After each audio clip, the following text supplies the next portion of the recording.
Hello everyone, and today I'm going to be doing something a bit different instead of just uploading random VR chat clips and animations of my uni work. I'm going to be doing a short review. A review of the long-awaited Nights At Freddy's movie. I watched it yesterday in cinemas, and I thought that maybe I could put a bit of input into what I thought about it, as somebody who's been a fan of the series since the beginning, even if I may have dropped in and out of it at times. So, let's get into it. I'm going to start with the characters. Now, what is good about the characters? There's lots of references to the games. For example, Michael and Garrett, following roughly the story of Michael and Crying Child from the games. It does keep things fresh by creating their own version of the character, whilst keeping a similar attitude and backstory to Michael. It was his fault that his younger brother got killed, or in this case, kidnapped. Not only does it reference the original games, but it also references the newer games in the series, for example, Security Breach. I don't know if Vanessa was a character before her introduction in the FNAF movie, as it was planned to exist probably before Security Breach ever even was thought of, but tying Vanessa into the main storyline was a cool idea, as the daughter of William Afton. I know this is a big talking point about the film, but the gang, Freddy, Bonnie, Chica, and Foxy, are designed amazingly. The costumes are awesome, the robotics are awesome. They looked identical to how they appear in the games, which is amazing. It makes you feel so immersed in that universe, something that I think we all wanted out of this film. And of course, references to other characters from the franchise, including theorized character Sparky the dog from FNAF 1, who can be seen in the maintenance rooms. Sparky the dog was a character that was theorized to exist as a hidden character in the original games. I think the evidence for him was like a shadow or something in the corner of one of the cameras.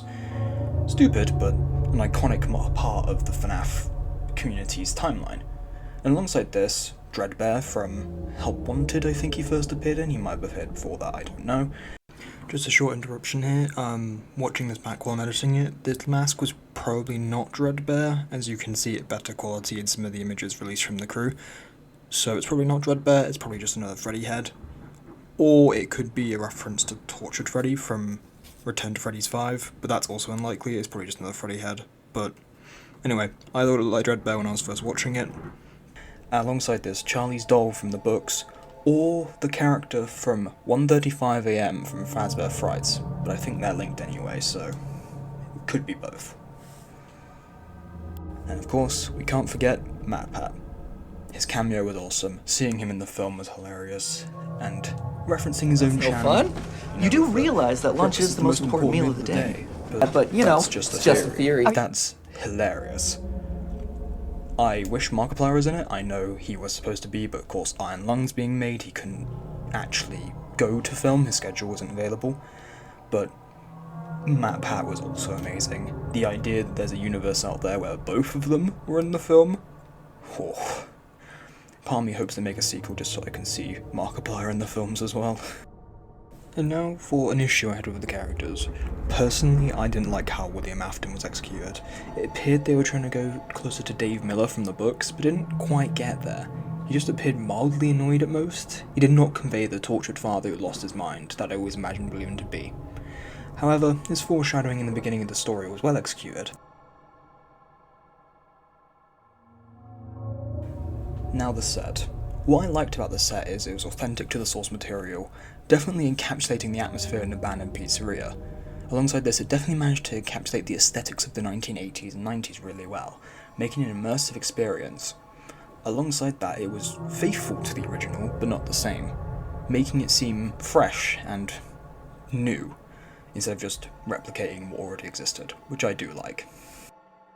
And personally, I didn't have any issues with the set. I think the set was perfect. I don't think they could have done much to improve it. I think the only thing that I would say was kind of confusing is the location of Freddy Fazbear's in their universe. We see Michael drive around a lot, and of course there's no sense of distance and how long it takes for him to get to and from Freddy Fazbear's. I would have liked a bit of a more overview shot of the entire place to know exactly where we are, but that's not that bad. Special effects wise, this film has an amazing team who obviously worked on it. Like, the animatronic characters, amazingly designed and executed, And not even just their visual appearance, of course, sound design. Whenever they're on screen, or even off screen, you can always hear them before you see them.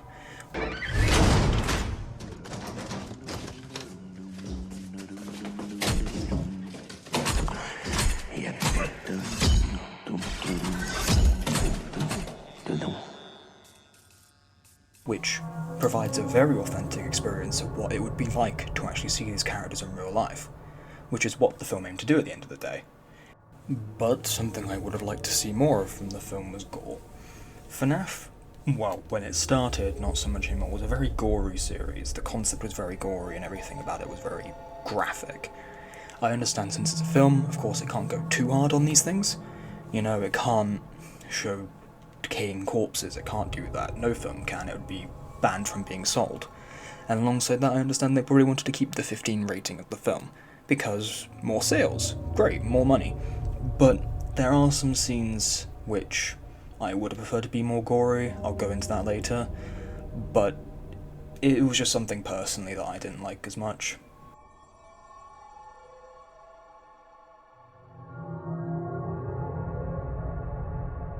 Now, of course, the biggest part of anything FNAF related, the storyline.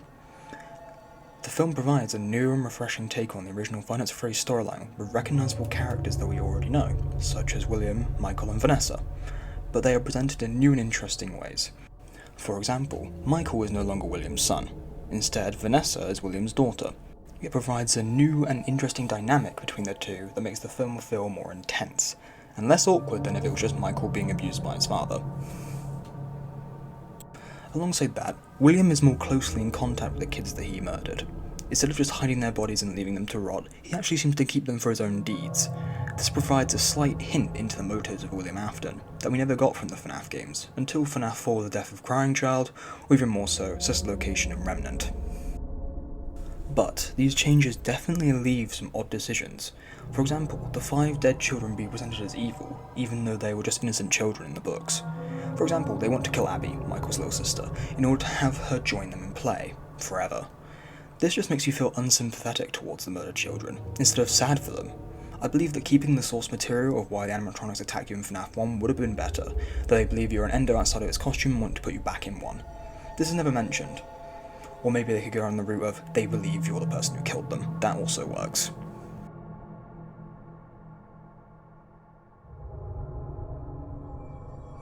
Now here are some other details that I did notice that doesn't really fit into any category, but I'll just put it here at the end.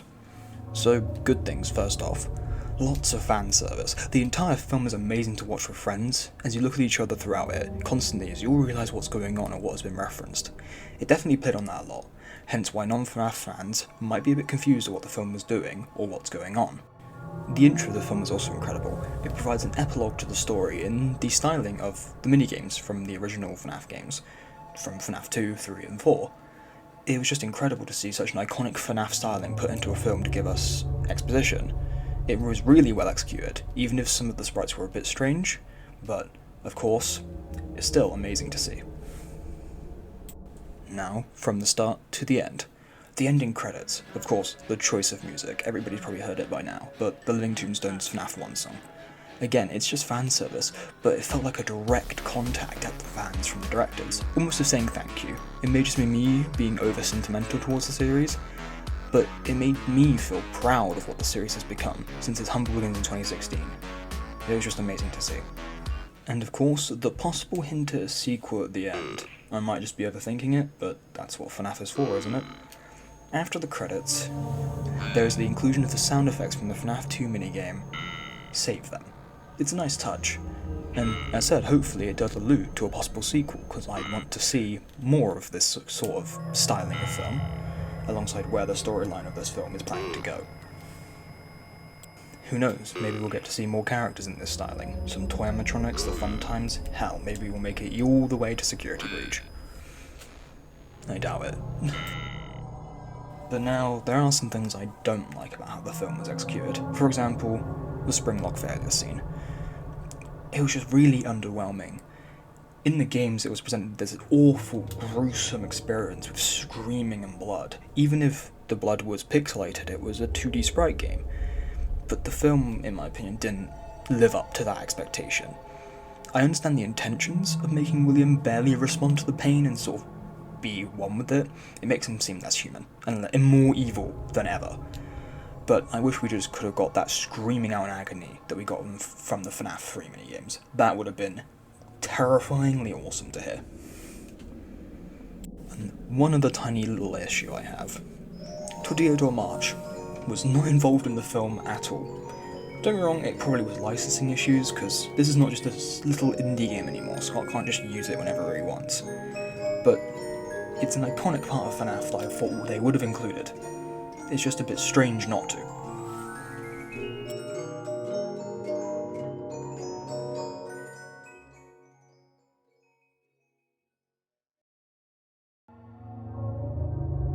So, generally, what do I think about the film? The FNAF movie is a really good recreation and reimagining of the start of the franchise. It tells a similar story of William Afton murdering children inside his pizzeria and then stuffing them inside an animatronic suit, leading to them possessing the robots and killing people.